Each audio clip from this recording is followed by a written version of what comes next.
Hello everyone, মোৰ অন্য এটি দিনৰ ভিডিঅ' মাজলৈ আপোনালোক সকলোকে স্বাগতম জনাইছো।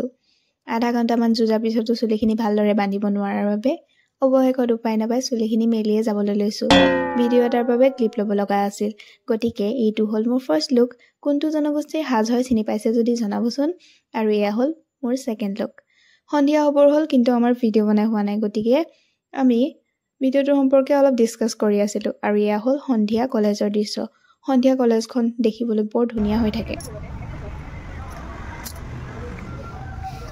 গাইজ আমাৰ আজি দিনটো মানে কমপ্লিট হ'ব হ'ল কিন্তু আমাৰ ভিডিঅ' বনাইটো কমপ্লিট নহয়। ক্লিপ লৈ হোৱাৰ পাছতেই কিবা অলপ খাই লৈ আমি সোমালোঁ বজাৰত। They are very good at bargain guys. মোৰ বাৰ্গেইনিং স্কিল নাই, গতিকে মই দূৰতে ৰৈ আছোঁ। So' that's it for today's video'. Please like and subscribe. By.